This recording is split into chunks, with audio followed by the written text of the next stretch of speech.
Mr. Gould, to begin, let me ask straight out, are there any off-limit areas?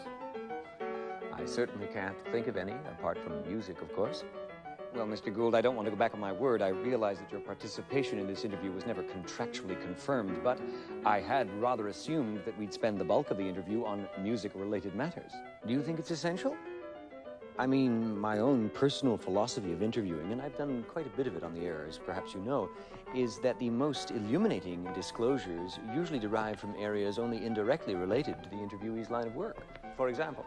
Well, for example, in the course of preparing radio documentaries, I've interviewed a theologian about technology, a surveyor about William James, and a housewife about acquisitiveness in the art market. But surely you've interviewed musicians about music. Well, yes, I have, on occasion, but only in order to put them at ease in front of the mic. But it's been far more instructive to talk with Leopold Stokowski about the prospect for interplanetary travel, which is, I'm sure you'll agree. Let me put it this way. Is there a subject you particularly like to discuss? What about native rights in Alaska?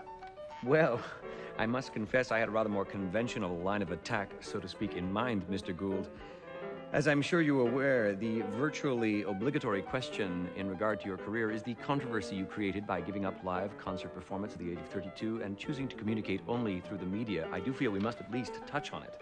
As far as I'm concerned, it primarily involves moral rather than musical considerations. In any case, be my guest. Now, you've been quoted as saying that your involvement with recording, with media in general, indeed, represents the future. That's correct. And that conversely, the concert hall, the recital stage, the opera house, or whatever represent the past, an aspect of your own past in particular, perhaps, as well as in more general terms, music's past. That's true. I hope you'll forgive me for saying that these ideas are only partly justified. Also, I feel that you, Mr. Gould, have foregone the privilege that is rightfully yours of communicating with an audience. From a power base? From a setting in which the naked fact of your humanity is unedited and unadorned.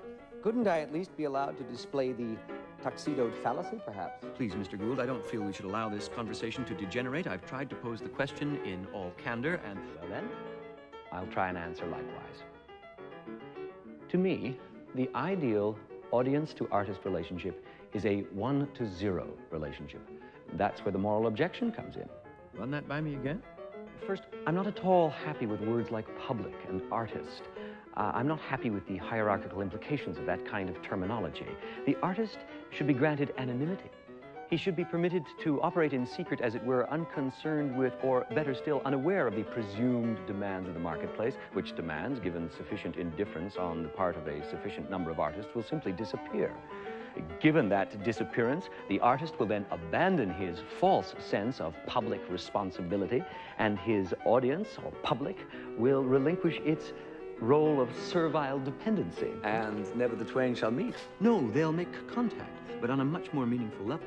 Well, Mr. Gould, I'm well aware that this sort of idealistic role-swapping has a certain rhetorical flourish. The creative audience concept, to which you've devoted a lot of interview space elsewhere, has a kind of McLuhan-esque fascination, but yet you conveniently forget that the artist, however hermetic his lifestyle, is still, in effect, an autocratic figure. He's still, however benevolently, a social dictator. And his public, however generously enfranchised by electronic options, is still on the receiving end of the experience. And all your neo-medieval anonymity quest on behalf of the artist as zero, and all your vertical pan-culturalism on behalf of his public isn't going to change that. May I speak now? Of course, I didn't mean to get carried away, but I do feel strongly about the artist as Superman. That's not quite fair, Mr. Gould. Or about the interlocutor as controller of conversation, perhaps. There's no need to be rude.